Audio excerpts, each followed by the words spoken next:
সন্তানকে খাওয়ায়, সন্তানকে লেখাপড়া করায়, লেখাপড়া করানোর পর সে একটা বড় শিক্ষিত হয়ে যায়। মা কষ্ট করিয়া একটা স্কুলে চাকরি নিয়ে যায়, কিন্তু চাকরি করানোর পর মা বলতেছে, বাবা আমি তো এখন অচল হয়ে গেছি, একটা সুন্দর বিবি বাড়িতে নিয়ে আসো, তোমার বিবি দেখিয়া আমি মৃত্যুবরণ করতে চাই। মার কথা মতো বিবি বাড়িতে নিয়ে আসলো, বিবাহ শাদী করলো। কিন্তু বিবি বাড়িতে আসার পর 1 মাস 2 মাস 4 মাস 6 মাস ওই মার সেবা করে, রান্না বাড়ি করে, মার কাপড় কাচে। 6 মাস পর বিবি বলতেছে, স্বামী গো আমি তোমার মার সেবা করতে পারবো না, আমি তোমার মায়ের কাপড় কাচতে পারবো না, আর এমনকি তোমার মা যদি এই বাড়িতে থাকে আমার পক্ষে বাড়িতে থাকা সম্ভব নয়।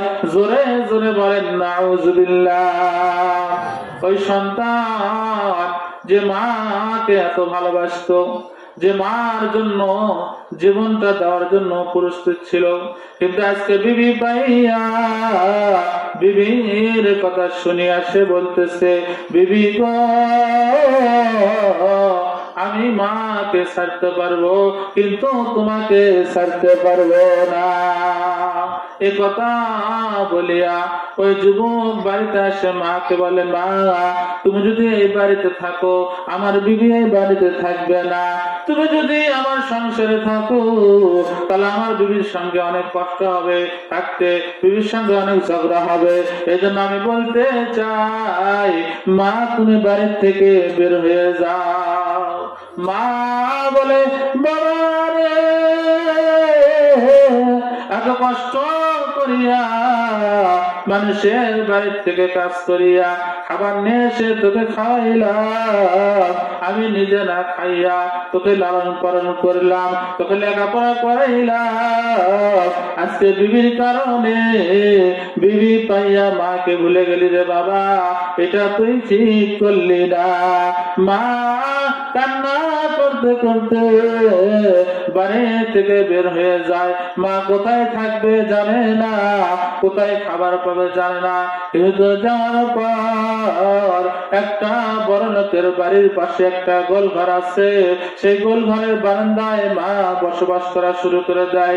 কেউ কিছু দিলে মা খায়, না দিলে না খেয়ে শুধু আল্লাহ আল্লাহ করে। এমন তো অবস্থায় মা গোস্ত গুলো শুকিয়ে শুকিয়ে হাড়ের সঙ্গে লাগিয়ে যায়। কেউ দূর যাওয়ার পর ওই যুবকটা একদিন স্কুলে যাইতেছে, যাওয়ার সময় তার চোখের ভেতরে ছোট্ট একটা ফুটে পড়িয়ে যায়। সে চোখে যতই হাত দেয় সে চোখে কম দেখা শুরু হয়ে যায়। এবার স্কুলে যাওয়ার পরে এরকম বই নিয়ে শিক্ষার্থীদেরকে পড়াবে, কিন্তু কোনো অক্ষর চোখে পড়ে না। হেডমাস্টারকে যা বলে, স্যার আমি তো চোখে কিছু দেখতে পারতেছি না, আমাকে ছুটি দেন, আমি বাড়িতে যাব। এবার ছুটি নিয়ে বাড়িতে আসলেন, আসার পর বিবিকে নিয়ে ডাক্তারের কাছে যায়। ডাক্তারের কাছে যাওয়ার পর ডাক্তারকে বলে, ডাক্তার আমি তো চোখে দেখতে পারি না, আমার দেখেন কি সমস্যা, আমি চিকিৎসা করেন। ডাক্তার পরীক্ষা নিরীক্ষা করে একটা চশমা দিয়ে দিল, কিছুদিনের ওষুধ প্রেসক্রিপশন লিখে দিল এবং বলে দিল 2 মাস স্কুল থেকে ছুটি নিতে হবে, 2 মাস রেস্টে থাকতে হবে। এবার যুবক স্কুল থেকে 2 মাসের ছুটি নেয়, নিয়ে রেস্টে থাকে, ওষুধ খায়, চশমা ব্যবহার করে, কিন্তু যতই দিন যায় তার চোখটা শুধু ডাউন হইতে থাকে। এমনকি আস্তে আস্তে তার চোখটা একবারে ডাউন হয়ে গেল, এদিকে ছুটিও শেষ হয়ে গেল। শেষবারের মতো যুবক বিবিকে সঙ্গে করে ডাক্তারের কাছে যায়, যা বলে, ডাক্তার ছুটি তো 2 মাস শেষ হয়ে গেল, কিন্তু আমার চক্ষু তো কোনো ভালো হলো না, চক্ষু আগের চাইতে আরো ডাউন হয়ে গেল। ডাক্তার মনে মনে ভাবে আমি যে ওষুধগুলো দিয়েছি, আমি যে চশমা দিয়েছি শুধু তো পাওয়ারফুল, কিন্তু এরকম হচ্ছে কেন? ডাক্তার ছিল দিনদার পরহেজগার, ডাক্তার ছিল নামাজি, ডাক্তার ছিল মা বাবা ভক্ত। ডাক্তার বললেন ভাই আপনার কি মা বাবা জীবিত আছে কিনা? যুবক বললেন ডাক্তার আমার বাবা অনেকদিন আগে মৃত্যুবরণ করেছে, আমার মা জীবিত আছে। ডাক্তার বললেন ভাই আপনি মাকে খাবার দেন কিনা, মার সেবা করেন কিনা? যুবক বললেন ডাক্তার আমার মা আমাকে অনেক কষ্ট করে লালন পালন করেছে, মানুষের বাড়ি থেকে খাবার নিয়ে আমাকে খাওয়াইছে, নিজে না খেয়ে আমাকে খাওয়াইছে, আমাকে লেখাপড়া করাইছে, আমাকে চাকরি নিয়ে দিয়েছে, আমাকে বিবাহ শাদী করাইছে। কিন্তু বিবাহ শাদী করার পর বিবির কারণে আমি আমার মাকে বাড়ি থেকে বের করে দিয়েছি। এবার ডাক্তার বললেন ভাই আমি কেন সারা বিশ্বের ডাক্তার যদি আপনার চিকিৎসা করে এই চক্ষু কোনোদিন ভালো হবে না। যান যান ছুটে যান, মায়ের কাছে ছুটে যান, মা কোথায় আছে খুঁজে বের করেন, মার পা ধরে ক্ষমা চান। মা যদি ক্ষমা করে দেয় তাহলে চক্ষু ভালো হতে পারে, নচেত চক্ষু কোনোদিন ভালো হবে না।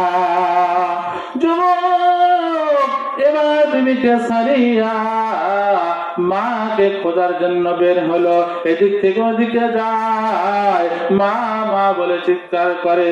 অন্য অন্য যুবকেরা বলে ভাই তুমি না বিবির কারণে মাকে বাড়ির থেকে বের করে দিলে, আজকে মাকে খোঁজার জন্য এত পাগল হইলে কেন?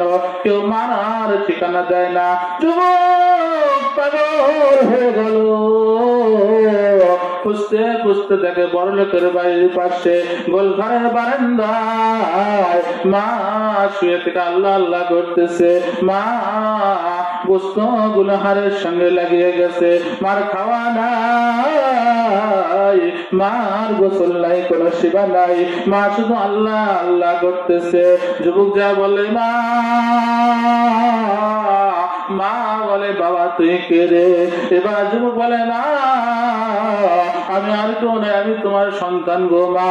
মা বলে বাবা তোর বিবি কোথায়? তোর বিবি কোথায়? তোর বিবির কারণে তুই না আমাকে বাড়ির থেকে বের করে দিলি রে বাবা, আমি নিজে না খাইয়া তোকে খাওয়াইছিলাম, লেখাপড়া করাইছিলাম, আজকে তুই বুঝলি না, আমাকে বাড়ির থেকে বের করে দিলি বাবা, আজকে আমাকে কি জন্য খুঁজতেছিস, আমাকে ডাকতেছিস? এবার যুবক বলে মা ও মা আমি ভুল করেছি গো মা, তুমি যদি ক্ষমা না করো আমার এই চক্ষু কোনোদিন ভালো হবে না। এবার মার পা ধরে বারবার ক্ষমা চায়। মা বলে বাবা মারা কখনো পাষাণ হয় না রে বাবা, ছেলেরা মেয়েরা পাষাণ হতে পারে, মা কখনো পাষাণ হয় না। যেহেতু তুমি তোমার ভুলটা বুঝতে পেরেছো বাবা, আমি সমস্ত দুঃখ কষ্ট গুলো ভুলিয়ে গেলাম, আমি তোমাকে আল্লাহর হস্তে ক্ষমা করে দিলাম। জোরে জোরে বলেন সুবহানাল্লাহ। ক্ষমা করে দেওয়ার পরে একদিন যায়, দুদিন যায়, চক্ষু ভালো হয়, এমনকি 1 মাসের ভেতরে তার চক্ষু আগে যেরকম ছিল তার চাইতে বেশি আলোয় আলোকিত হয়ে গেল। জোরে জোরে বলেন সুবহানাল্লাহ। তাহলে মা বাবার খেদমত করার দরকার আছে না নাই? দরকার আছে না নাই? আছে। আমরা যদি মা বাবার সেবা করি তাহলে এমন ঘটনা আছে, মা বাবার সেবা করার কারণে নবীর সঙ্গে পর্যন্ত জান্নাতে বসবাস করবে। এই ঘটনা আপনারা শুনবেন কিনা? শুনতে চান? তাকবীর দেন, লিল্লাহি তাকবীর, আল কোরআনের আলো, আল হাদিসের আলো, কোরআন আছে যেখানে, হাদিস আছে যেখানে, আলেম ওলামা যেখানে, গান বাজনা যেখানে। মনে হয় আপনাকে দিকে গান বাজনা হয় না, এই জন্য কথা বলতেছেন, যেদিকে হয় তারাই কথা বলে না। যাক, আল্লাহ তাআলা আমাদের সবাইকে পিতা মাতাকে খেদমত করার তৌফিক দান করুন। মুসা আলাইহিস সালাতু ওয়াস সালাম নাম শুনছেন? কিছুক্ষণ আগেই বলছি, এই মুসা নবী আল্লাহ তাআলাকে বলতেছেন, আল্লাহ জান্নাতের ভিতরে আমার সঙ্গী হবে কে? তখন আল্লাহ রাব্বুল আলামিন বলে দিলেন, মুসা তোমার বাড়ির পাশে একটা বাজার আছে, সেই বাজারে একটা কসাই আছে, সে গোশত বিক্রি করে, এই কসাই তোমার জান্নাতের ভিতরে কি সঙ্গী হবে। জোরে বলেন সুবহানাল্লাহ।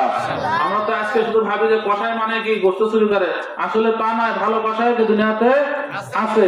এবার মুসা আলাইহিস সালাম ভাবলেন, আমি হলাম এই জামানার একটা নবী, আর সামান্য একটা কসাই আমার সঙ্গে জান্নাতে থাকবে, এই কসাই কি আমল করে আমাকে তদন্ত করতে হবে। এবার মুসা আলাইহিস সালাম হাঁটি হাঁটি পা পা করে বাজারের দিকে চলে গেলেন। যাওয়ার পর খুঁজে ওই কসাইয়ের দোকানটা বের করলেন, দেখলেন কসাইয়ের নুরানি চেহারা, কসাই বস্তুগুলো কাটতেছে আর বিক্রি করতেছে। সেখান থেকে ভালো ভালো নরম নরম যেগুলো বস্তু, সেগুলো এরকম আলাদা করে রাখতেছে। সকাল থেকে সন্ধ্যা পর্যন্ত বস্তু বিক্রি করার পরে বস্তুগুলো যখন বিক্রি করা শেষ হয়ে গেল, ওই নরম নরম বস্তুগুলো যেটা আলাদা করে রেখেছিল, এই বস্তুগুলো লইয়া কসাই বাড়ির দিকে রওনা হয়। মুসা নবী বলে, ভাই আমি একটু আপনার সঙ্গে আপনার বাড়িতে যেতে চাই। কসাই জানে না এটা এই জামানার নবী মুসা। কসাই বলে, ভাই আমার কোনো আপত্তি নাই, আমার সঙ্গে আপনি আমার বাড়িতে যেতে চান, কোনো সমস্যা নেই, চলেন। এবার কসাই মুসা নবীকে সঙ্গে করে নিয়ে বাড়িতে চলে গেলেন। যাওয়ার পর কসাই বস্তুগুলো ছোট্ট ছোট্ট করে টুকরা করলেন এবং রান্না করলেন। রান্না করার সময় ছোট্ট ছোট্ট দুটো মাসুম বাচ্চা বারবার বলতেছে, বাবা আমাদেরকে ক্ষুধা লেগেছে, আপনি তো গোশত পাক করলেন, ওখান থেকে কিছু গোশত আমাদেরকে দাও, আমরা খাবো। বাবা কোন কথা না বলিয়া ওই বস্তুগুলো একটা বাটিতে করে লইয়া সোজা বা ঘরের দিকে চলে যায়। ঘরের ভেতরে প্রবেশ করার পর দেখলেন ঘরের এক কোণারে একটা বৃদ্ধ মহিলা শুয়ে আছে। মুসা নবী পিছে পিছে গেলেন।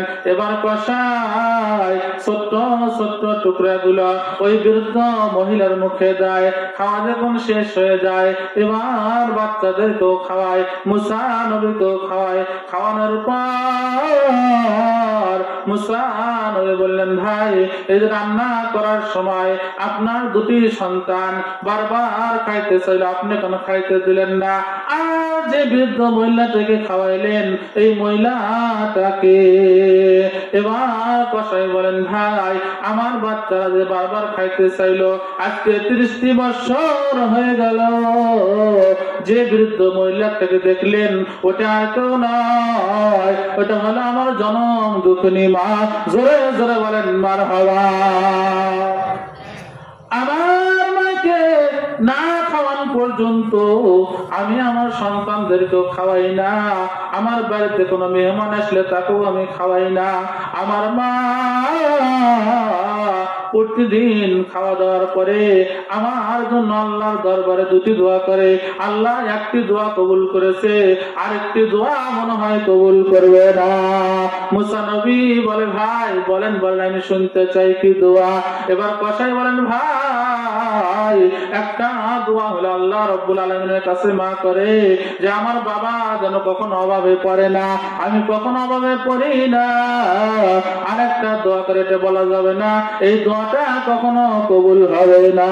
মুসা নবী বলে, ভাই বলেন আমি শুনতে চাই। এবার কসাই বললেন, ভাই আল্লাহ রাব্বুল আলামিনের দরবারে আমার মা দোয়া করে এই জামানার নবী মুসা তার সঙ্গে নাকি আমি জান্নাতে থাকবো, এটা কি কখনো সম্ভব? মুসা নবী বলে, ভাই আল্লাহ রাব্বুল আলামিন আপনার মায়ের দোয়া কবুল করেছে। আমি হলাম এই জামানার নবী মুসা, আল্লাহ রাব্বুল আলামিন আমাকে জানিয়ে দিয়েছে আপনি আমার সঙ্গে জান্নাতে থাকবেন। জোরে জোরে বলেন সুবহানাল্লাহ। তাহলে মার সেবা করার দরকার আছে না নাই? আল্লাহ রাসূলের একজন সাহাবী ছিলেন, নিকটবর্তী সাহাবী। হযরত আরকামা রাদিয়াল্লাহু তাআলা আনহু সেও যখন মৃত্যুর শয্যায় চলে গেলেন, এমন তো অবস্থায় তাকে বারবার কালেমা পড়ার কথা বলা হয়, কিন্তু মুখ দিয়ে কালেমা বের হয় না। তার বিবি ছুটে গেলেন বিশ্ব নবীর দরবারে, যা বললেন, ইয়া রাসূলুল্লাহ, ইয়া হাবিবাল্লাহ, নবী গো, আমার স্বামী মৃত্যুর শয্যায় চলে গেছে, কিন্তু আমার স্বামীর মুখ দিয়ে কালেমা বের হয় না। আল্লাহর নবী বিশ্ব নবী বললেন, ও সাহাবারা, ছুটে যাও আরকামার বাড়িতে, গিয়ে দেখো আরকামার বাবা মা জীবিত আছে কিনা। সাহাবা ইকরাম তদন্ত করে এসে বললেন, ইয়া রাসূলুল্লাহ, ইয়া হাবিবাল্লাহ, নবী গো, আরকামার বাবা অনেকদিন আগে মৃত্যুবরণ করেছে, আরকামার মা জীবিত আছে। আল্লাহ নবী বিশ্ব নবী বললেন, ও সাহাবারা, আরকামার মাকে সংবাদ দাও যে আল্লাহর নবী আপনাকে ডেকেছে। আরকামার মাকে যা বলা হলো, ও আরকামার মা, আল্লাহর নবী আপনাকে ডেকেছে। আরকামার মা ছুটে আসলেন, আসে বললেন, ইয়া রাসূলুল্লাহ,